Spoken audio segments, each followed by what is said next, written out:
take my mask off for just a second.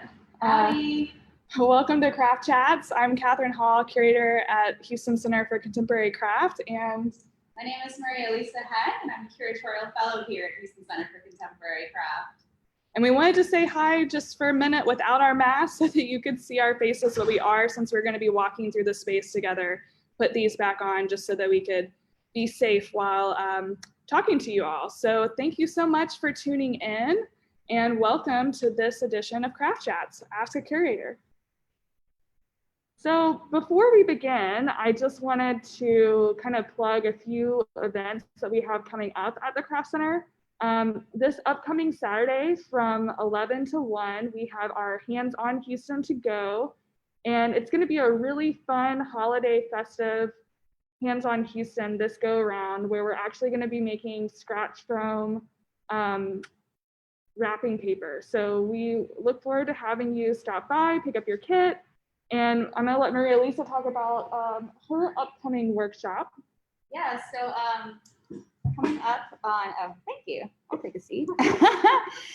So coming up on Saturday, December the 12th from 3 to 4:30 p.m., we're going to be having a drop-in, pay-what-you-can workshop where I'll be teaching y'all how to make festive and fun holiday pop-up cards. So you can find more information about that on our website or on our Facebook page, but do drop in. It should be a really good time. And just a reminder to everybody who is interested in seeing our exhibitions and coming to visit our resident artists, that Houston Center for Contemporary Craft is currently open Thursday through Saturday from 10 to 5 p.m. on a reservation basis. So to make a reservation and find out more about how to come visit us, go to our website at crafthouston.org. So I think what we're going to try to do is we're going to try to transition from a stationary laptop to, as you can see, this very high-tech setup. And I can see we already have a visitor from Israel. Hi, Sarah. Thanks so much for tuning in. Hello, everybody. All right, how's that look?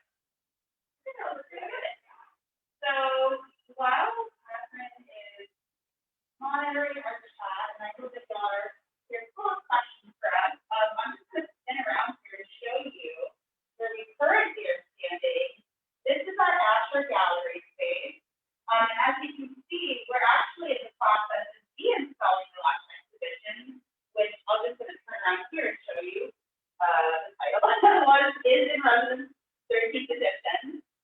And we're going to be installing the space with the next exhibition called Meet Houston, which is going to be a lot of really amazing woven fiber work. So I'm wearing 912 gloves so that I can handle the artwork safely and pack it up without causing any damage to it, which also happens to be the printing staff. Exactly. So this gives us a little bit of a behind-the-scenes look at some of the different types of things that we do here at the Craft Center. I think this is a really good opportunity to kind of talk about what it means to be a curator at a small art institution. So, you know, I think it really keeps our job really exciting because we often have a hand in so many different aspects of the process of putting together an exhibition. So not only do we work from an external standpoint, but we also are able to then have a chance in actually physically installing the artwork, putting our own vinyl for our signage. It really kind of, runs the gamut. So yeah, and I'm going to try to speak up because I know that it might be a little quiet here. We're not using our usual mic setup. Yeah, I think what Kathryn was saying, we end up wearing a lot of hats here. The curatorial work is, think about, choosing artwork or choosing, what we want to present an exhibition about. But like you said, at the end of the day, we are on the ground. We're packing work, we're cutting vinyl, we're painting, we're helping work with our furniture. What I think is really great is it helps, I think, build a really great understanding not only of how to conceptually build an exhibition, but actually what artists require, what the artwork requires, and how to take the very best possible care of it while it's on display. So, does anybody have any questions for us?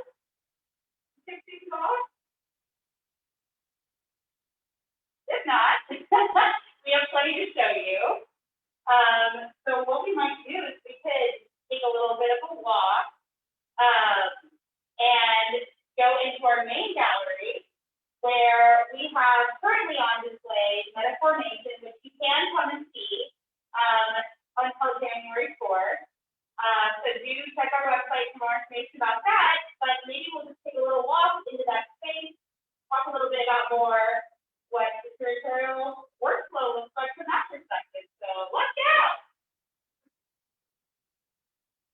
You can see all the packing materials and tables for the work that is no longer up as we walk through the space into the main gallery. So we have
all right, hopefully this is better for viewership. Let us know if y'all are having any trouble passing on during the chat. We got some other folks at the center helping us out. Okay, hopefully that's better. Kathryn, do you want to? Hi, Monica. Hi, Kim. Hi, David. Thanks for joining in. So I guess, it really kind of depends on what your end goal is to answer Mary's question. I think like María-Elisa said, sometimes it is a concept or an idea that you might have to start with that we want to explore through a list of artists that you want to work with. Other times, it's really generative from that particular artist. And a lot of times, I think, it's very much a conversation between us and the artist who you're working with to kind of see where their interests are. Do they have a new idea they want to explore? Is there something that we at the center would be particularly upset to help them kind of realize that this is a space? Also kind of thinking about what makes us unique as a craft center. What would an exhibition at a craft center look like that probably we wouldn't be able to do elsewhere in another space? And so I think that's the other end of the spectrum in terms of putting together an exhibition, is really thinking about having something that's generative from the artist specifically. Yeah. So to go into Mary's second question, she asked, what is most personally fulfilling to each of you about your work as a curator? Well, I think for me, I really, not to make it sound so like too high, but I really do love the ability that craft has to bring different people and different ideas together and to explore things that otherwise,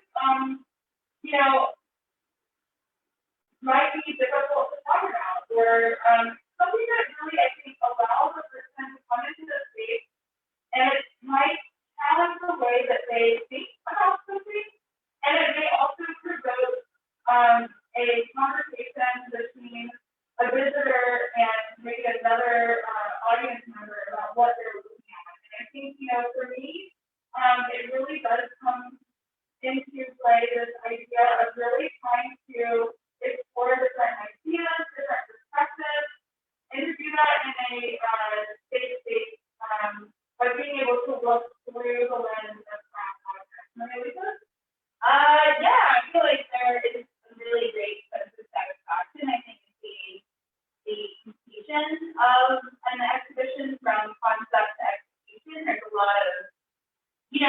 sometimes when you're working on something that kind of takes a while, you think like, oh, you know, how will this even look when it's done? It's a satisfaction of having not only a completed exhibition on you, but also having really amazing relationships formed between the artist and yourself. You know, when you're working with somebody that you really connect with, and there's a really great sense of mutual understanding, I feel like it feels really good. It feels like it's growth and connection, and it always feels like there are more possibilities after that to keep moving forward and keep kind of trying out new stuff. And I think having the support and the camaraderie of a great team of people is also one of the best parts of the job for me. Likewise, I think, you know, especially the cross center, we have a really welcoming and close-knit community here. It's so nice to be able to see familiar faces, as well as being able to see like people that are maybe new and coming to a cross center for the first time. And so that sense of community, I think, is really important in the work that we're doing and what we want to offer here at the cross center. I think I'm going to move on to another question. Serena, you asked a really good question. Yeah, do you think there's a hierarchy of materials in class? And man, isn't that the age-old question, but a really important one? You know, I think that when you're looking through craft history, I think there certainly was a very established hierarchy of materials, certainly in specific craft disciplines. So, for instance, we do have Tracy Glenn's work that's on view right now at the craft center, who's a furniture maker, and she's really challenging and subverting the way that one thinks of material in the realm of the decorative arts, which is very much connected to craft itself, really kind of dispelling the myth that, you know, wood is the most purest material in her discipline by creating these beautiful furniture pieces that look like traditional wooden furniture forms out of metal. And so, for me, I think that the answer to that question is a long-winded answer to that question is no, I don't think that there should be a hierarchy of material. I think that we're kind of moved beyond that, in my opinion, in our field, and it's really about what can that material offer in terms of its connection to a history, to what types of limitations or benefits that material can provide in terms of fleshing out a concept or an idea, or being able to function through crafting concepts. Yeah, I agree with that. One thing I want to say as well is that one of the things that I really appreciated a lot, you know, thinking about craft and, you know, not only like process materials, but also this idea of community communication. So like a community practice. And I think that really carries through across like what I've experienced in the craft world since I've been working here, is that there is a strong sense that community is making really drive a lot of what craft is today. And that's really great. Yeah, absolutely. That's a very important one. Okay, so we got another question. Thank you, Susan. Susan asked, what is it like to work with contemporary artists to show their work in your galleries? It's great! It really is. It really is. You know, I think that what I love is that every working relationship with an artist is different. You know, I think that over the years and the role that I've had here at the Cross Center, I've gotten to work with so many amazing and incredibly talented individuals. And I feel like over time I'm building a network of friends. So now, no matter where I travel, I usually know somebody in a city in the United States. And I think that there's an excitement to beginning to work with somebody new, because I think it's always a big learning experience in terms of what they have to offer. Yeah, I think that I just really have loved the enthusiasm and the professionalism that this incredibly unique thing that these artists that have been able to work with has brought to the working relationship. And I think, you know, as well, like I have the opportunity to work with our resident artists on installing in the hallway. And I feel that those have been really crucial relationships, not just because we have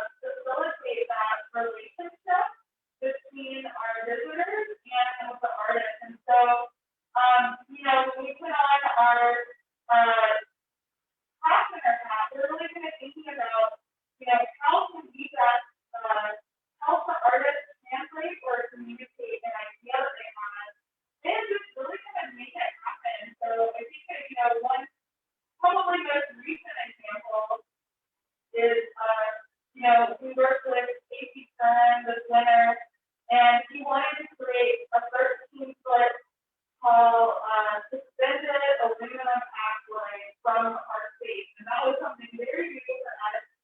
It was very new for safety. He had been working on several models over, a year's time, but it wasn't until we got into our exhibition space that we actually fully built it in the space. So it was a little bit of a gamble, and I think that it was such a rewarding process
pausing to give you a little bit more context behind what you're looking at.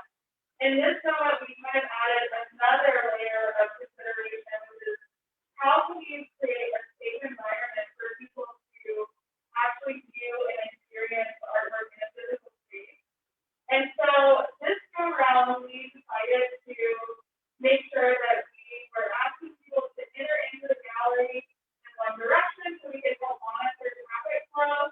I created that grouping that you saw behind us at one point, but Sophie Glenn's furniture along with Stephen Young's ceramic pieces, so that there was a grouping in the center that people could very easily like walk all the way around the space without potentially bumping into another group of people.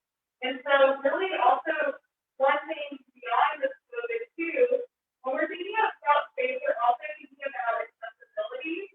So that also means that we're giving consideration to making sure that our space is accessible for wheelchairs, that things aren't so high that people that might be their eye level is below average eye height are not having a trouble with seeing things. The same for tall people that are above average eye height, that they're not going to have a problem stooping down to see something that might be placed very, very low.